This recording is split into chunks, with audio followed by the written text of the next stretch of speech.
बिस्मिल्लाहिर्रहमानिर्रहीम।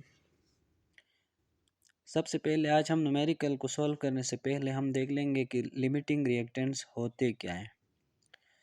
Limiting reactants किसी भी रिएक्शन में ऐसे रिएक्टेंट्स होते हैं जो एयरली कंज्यूम होते हैं, जो सबसे पहले कंज्यूम होते हैं और रिएक्शन को प्रोडक्ट्स में कन्वर्ट करते हैं, मतलब रिएक्टेंट्स को प्रोडक्ट्स में कन्वर्ट करते हैं।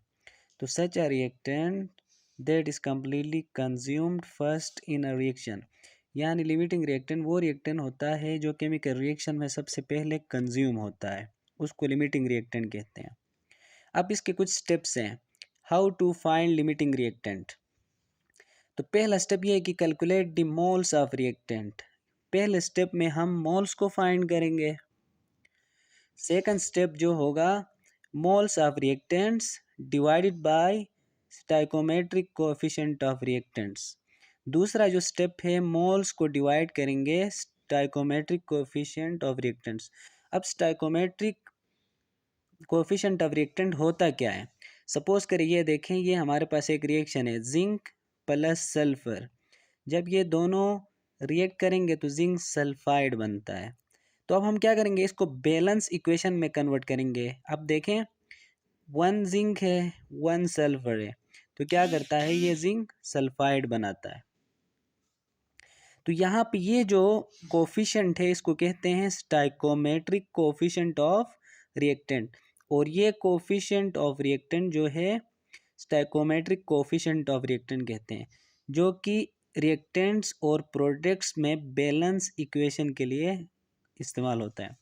तो चले अब हम सॉल्व करते हैं अपने न्यूमेरिकल प्रॉब्लम को। न्यूमेरिकल प्रॉब्लम ये है कि 6 gram of zinc and 4 gram of sulfur are available for reaction. Determine limiting reactant, the mass of zinc sulfide produced. सबसे पहले क्या करना है, हमने लिमिटिंग रिएक्टेंट को फाइंड करना है। उसके बाद मास ऑफ जिंक सल्फाइड यानी इसका मास प्रोड्यूस करना है। तो इसको हम यानी यही स्टेप्स फाइंड करेंगे। तो सबसे पहले क्या है स्टेप में, calculate the moles of reactant. Mole find करेंगे सबसे पहले। मोल कैसे फाइंड करते हैं, मोल फाइंड करने का फार्मूला है given mass divided by molar mass. Given mass वो होता है जो यहाँ पे हमें दिया गया, ये गिवन मास है। मोलर मास वो होता है जो भी किसी भी एलिमेंट का मास होता है। अब जिंक क्या है, जिंक का जो मोलर मास होता है वो हमें दिया गया 65। तो हम क्या करेंगे, गिवन मास क्या है, given mass of zinc 6 gram of zinc, मतलब ये 6 ग्राम जो है गिवन मास है, इसको हमने ऊपर लिया। मोलर मास इसका 65 होता है, ये पीरियोडिक टेबल में भी आप देख सकते हैं। तो ये 65 है। जब 6 डिवाइड बाय 65 करेंगे तो 0.092 मोल्स होंगे। तो ये क्या आ गए मोल्स। तो गिवन मास और मोलर मास करने से क्या है हमारे पास 0.092 मोल्स आ गए। उसके बाद क्या करेंगे, हमारे पास सल्फर, इसके मोल्स फाइंड करेंगे। इसका भी वही फार्मूला लगेगा गिवन मास और मोलर मास। अब गिवन मास क्या है स्टेटमेंट से देख सकते हैं 4 ग्राम ऑफ सल्फर, इसका मतलब गिवन मास इसका 4 है। मोलर मास ये पीरियोडिक टेबल से अंडरस्टूड है कि इसका 32 होता है, तो इसलिए क्या करेंगे 4 ओवर 32, तो ये क्या आया 0.125 मोल्स। ठीक है, ये आ गए। तो अब हमने क्या फाइंड करना, इधर देखिए तीसरे स्टेप में। अब ये भी फाइंड कर लिया तो हम क्या करेंगे, अब moles of reactants divide by stoichiometric coefficient of reactant, जब ये हम फाइंड करेंगे तो हमारे पास क्या होगा, तीसरे स्टेप में रिएक्टेंट आएगा। अब ये देखें जिंक का, सबसे पहले ये देखें मोल्स ऑफ रिएक्टेंट, यानी जिंक का मोल कितना आया है, जिंक का मोल 0.092 है। ये नीचे क्या है स्टाइकोमेट्रिक कोएफिशिएंट, स्टाइकोमेट्रिक कोएफिशिएंट ये होता है, देखो जिंक के साथ ये जो है स्टाइकोमेट्रिक कोएफिशिएंट कहते हैं, यानी जिंक को बैलेंस करने के लिए जो डिजिट यूज हुआ है, तो ये आएगा डिवाइड बाय 1।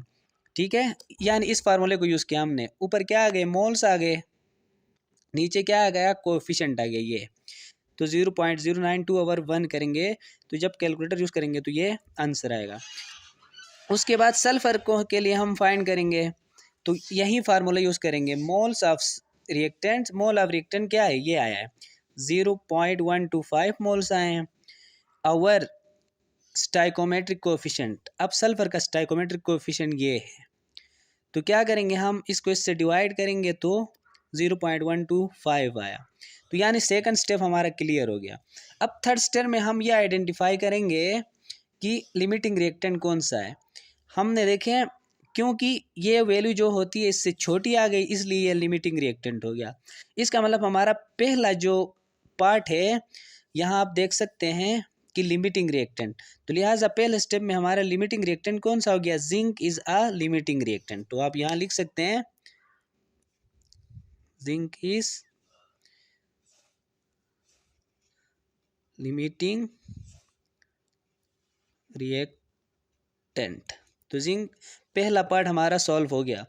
अब आ जाए सेकंड पार्ट। सेकंड पार्ट क्या है, the mass of zinc sulphide produce, यानी ये जो जिंक सल्फाइड है वो कितना प्रोड्यूस हो गया, हम इसको सॉल्व करेंगे। तो इसके लिए हम क्या करेंगे, सबसे पहले हम ये देख लेंगे कि 1 मोल ऑफ जिंक, ये देखें बैलेंस इक्वेशन से हमें पता चलेगा। ये देखिए अब हम क्या करेंगे, क्योंकि हमारा लिमिटिंग रिएक्टेंट जिंक का है इसलिए हम जिंक को लेके चलेंगे। अब हमारा सल्फर से कोई ताल्लुक नहीं है।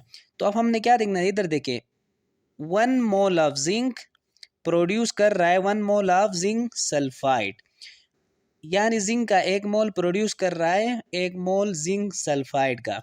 तो यही मैंने यहाँ लिखा है 1 मोल जिंक प्रोड्यूस कर रहा है, यहाँ लिख सकते हैं आप प्रोड्यूस 1 मोल जिंक सल्फाइड।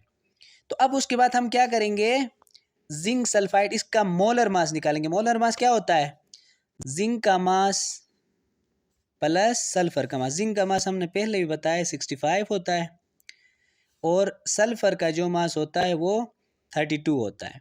तो जब इन दोनों को हम प्लस करेंगे क्या आएगा 97 ग्राम। तो ये क्या आया, मोलर मास आया। अब हम क्या करेंगे, फार्मूला हमारे पास होता है गिवन मास फाइंड करने का। गिवन मास जो बराबर होता है moles multiply by molar mass. आप इस इक्वेशन से भी रिलेट करवा सकते हैं। ये देखें moles given mass divide by molar mass. अब हमें गिवन मास फाइंड करना है, तो ये मोल डिवाइड हो रहा है, इधर आके मल्टीप्लाई होगा, यही चीज़ हो रही है यहाँ पे। तो अब ये देखें मोल्स कितने आए जिंक के, बैलेंस इक्वेशन से हमें पता है कि 1 मोल, तो लिया इधर 1 आया, मल्टीप्लाई बाय मोलर मास कितना आया, ये 97। तो 97 मल्टीप्लाई 1 करेंगे तो 97 ग्राम ही आएगा, यानी गिवन मास आया। अब हमने ये देखना है कि 1 mole of zinc produce 97 gram mass of zinc, क्योंकि हमने फाइंड क्या करना था,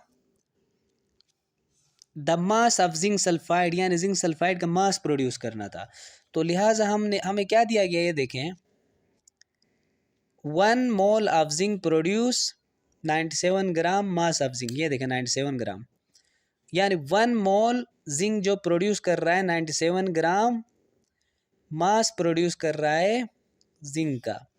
तो अब हमारे पास ये जो है 0.095 जो हमारे पास एज अ लिमिटिंग रिएक्टेंट आया, ये कितना जिंक सल्फाइड प्रोड्यूस कर रहा है, ये देखें। तो 0.0 मोल्स ऑफ जिंक के लिए हम क्या करेंगे, 97 मल्टीप्लाई बाय 0.092 करेंगे, तो हमारे पास आंसर क्या आएगा 8.9 ग्राम जिंक। तो ये हमारा क्या है फाइनल आंसर। उम्मीद है आपको समझ आई होगी। जब भी कभी भी लिमिटिंग रिएक्टेंस फाइंड करना है तो इन 3 स्टेप्स को फॉलो करने से क्या होगा, आपका जो भी न्यूमेरिकल प्रॉब्लम हो गई लिमिटिंग रिएक्टेंट के हवाले से वो जल्दी और ईजिली वे में सॉल्व होगा।